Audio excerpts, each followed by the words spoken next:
My daughters told me I wasn't their real father, so I stopped acting like one. No more breakfasts, no more homework help, nothing. It all started on a normal Tuesday afternoon. I had just finished another long day at work and was looking forward to a quiet evening. The house was eerily still when I walked in. Something felt off. My wife was sitting at the kitchen table, her eyes glued to her phone, and the girls were nowhere to be found. The moment I set my briefcase down, my wife looked up at me, her face tight with something I couldn't quite place. "Where are the girls?" I asked, trying to sound casual. She didn't answer immediately, just looked down at her phone again, her fingers scrolling without purpose. That's when I heard it, the faint sound of voices, muffled, coming from the back of the house. It was strange because the back door was supposed to be locked. I walked toward the sound, thinking nothing of it at first, but as I stepped into the hallway, I caught sight of my daughters through the open door of the living room. They were sitting on the couch, their heads huddled together. I couldn't hear everything, but the words I caught made my stomach churn. "We don't even have to call Dad anymore," one of them said. "He's not our real father. I can't believe Mom married him."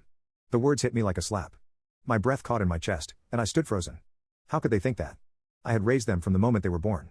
I had been there for every scraped knee, every school play, every late-night homework session. I was their father, whether they wanted to admit it or not. I should have walked in and confronted them then, but something inside me told me to hold back. It was like a wave of confusion and hurt had crashed over me, and I needed a moment to figure out what was going on. I backed away quietly, but my heart was hammering in my chest. The rest of the evening passed in a blur. The girls were distant, almost cold. They didn't look me in the eye, didn't ask about my day, didn't even talk to me unless they had to. My wife didn't bring it up either. She just sat there quietly, drinking her wine, not meeting my gaze either. That night, I stayed up long after everyone else had gone to bed. The words echoed in my mind, "Not our real father." How could they think that? What had I missed? I replayed every moment, every interaction with the girls. I had always tried to do my best for them, to be present, to be the father figure they needed after their biological father had disappeared from the picture. The next morning, I woke up early. My wife was still asleep, but the girls were already up, huddled over their phones at the kitchen table. The tension in the air was palpable. It wasn't like things had been before. There was a coldness between us now that hadn't been there just days ago. I needed answers, but more than that, I needed to understand why they felt this way. So, I did something I never thought I would do. I asked them, "Do you two think I'm not your father?" They didn't even look up at me. One of them muttered, "You're not. You never really were." I felt like the air had been knocked out of me. It was like I was hearing it in slow motion, my heart pounding with every word. They didn't even look like they cared that they were shattering me. I stood there, staring at them, trying to process what had just happened. They weren't upset. They weren't crying. They weren't even angry. They had just casually dismissed everything I had ever done for them. "Well," I said, my voice tight, "if that's how you feel, then I guess I'm not going to act like a dad anymore." They didn't respond, their attention fully absorbed by whatever they were reading on their screens. I didn't know if I meant it or if it was just a gut reaction, but I said it, and the words hung in the air like an ultimatum. I turned around and left the room without waiting for a reply. For the next few days, I followed through. I stopped doing the little things I had always done for them. I didn't make breakfast. I didn't remind them of their responsibilities. I didn't ask them how their day was going or help with their homework. I just stopped. I'm not sure if they noticed at first.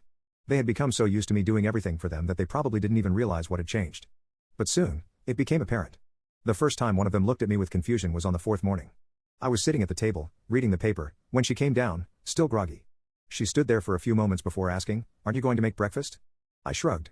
"I don't know. You don't really need me to, do you?" She just blinked at me, looking more confused than angry. But the next day, she didn't ask again. By the end of the week, the atmosphere in the house had shifted. It wasn't just the girls who were uneasy, it was my wife, too.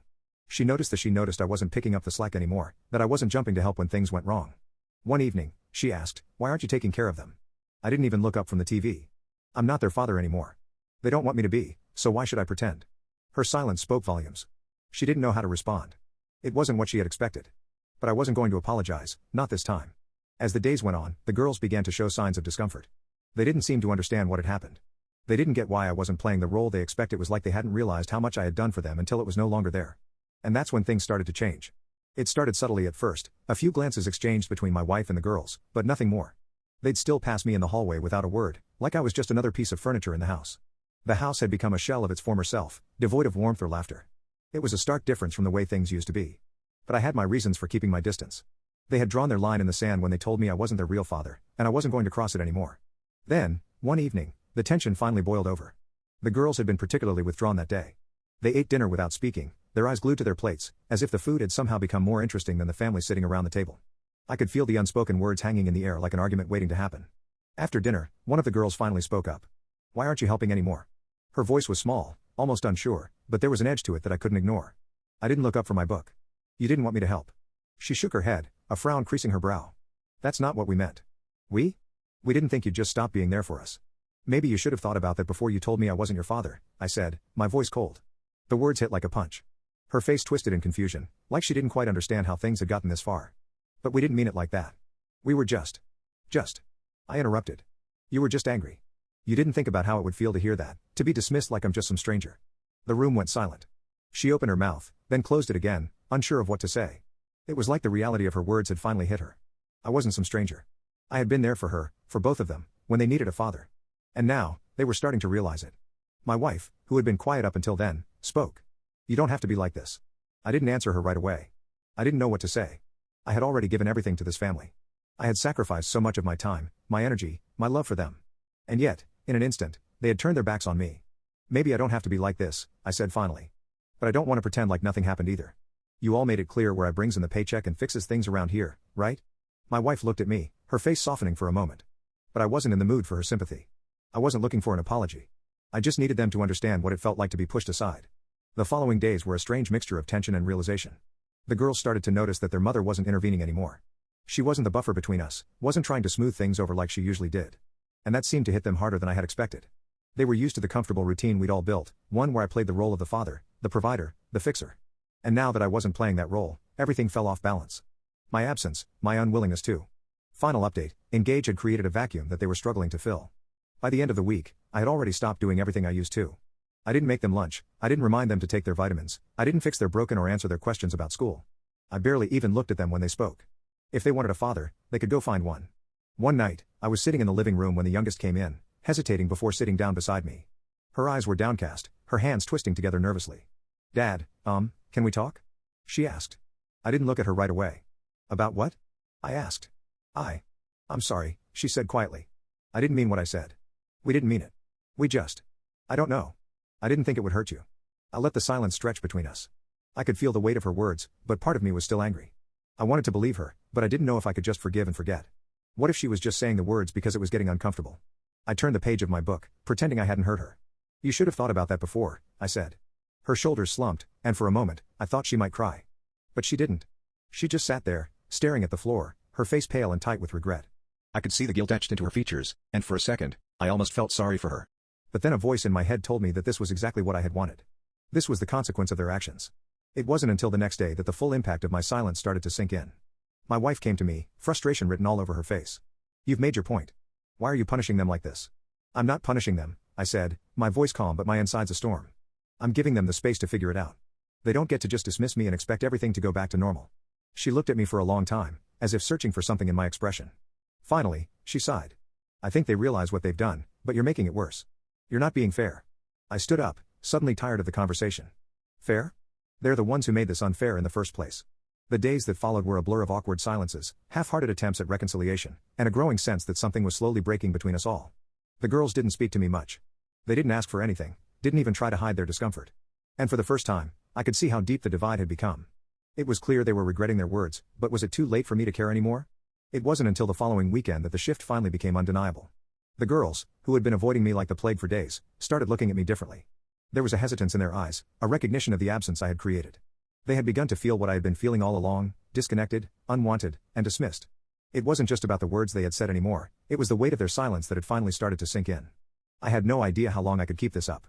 Part of me still wanted to believe that they would realize what they had lost, but another part of me wondered if this was the right way to go about it. Maybe they weren't ready to see it, or maybe they didn't see it at all. One Saturday, my wife asked me to come with her to a parent-teacher conference for the youngest. I hesitated. There was still so much unspoken between us, so much tension that neither of us knew how to navigate. I knew she was hoping that going together might smooth things over, but I didn't want to do anything that felt like pretending everything was okay when it wasn't. I'll go, I said, my voice flat. We arrived at the school, and the whole atmosphere felt foreign. I hadn't been to one of these in years. My daughter was sitting in her seat, her shoulders hunched, her eyes darting between her mother and me like she was waiting for something to happen. We sat through the meeting with the teacher talking about grades, behavior, and all the usual stuff, but it wasn't the conference that had me on edge. It was the way my daughter wouldn't look at me, the way she barely acknowledged my presence. It was as if I had become invisible. After the meeting, we stood outside the school, the autumn chill biting at our skin. My wife turned to me, her face drawn. You need to talk to them, she said, her voice low and urgent. I have talked, I replied, not meeting her eyes. And they've made it pretty clear how they feel. They're not just going to figure it out on their own. I stopped in my tracks. I'm supposed to lead the way? Really? I couldn't hide the bitterness in my voice now. Is that what you think? Because last I checked, they were the ones who decided I wasn't their father. They were the ones who said it, not me. She didn't have an answer. Instead, she just stared at me as if she had no idea what to say anymore. The car ride home was quiet, and when we pulled into the driveway, I saw my daughter standing by the door, looking awkward and uncomfortable. It was clear they had been waiting for us. I couldn't help but feel a pang of resentment. I walked past them without saying a word, heading inside. The silence that followed was suffocating, but this time it was different. They followed me, hovering at the threshold of the living room. I didn't look up from where I was sitting, trying my hardest to maintain the distance that had started to feel like a part of me now. "Dad," the youngest said, her voice small. "Can we talk?" I didn't answer immediately, but I could feel her standing there. The air between us was so thick with regret that I almost couldn't breathe. But I wasn't going to make it easy for her. "You want to talk now?" I said quietly, not bothering to lift my eyes from the TV.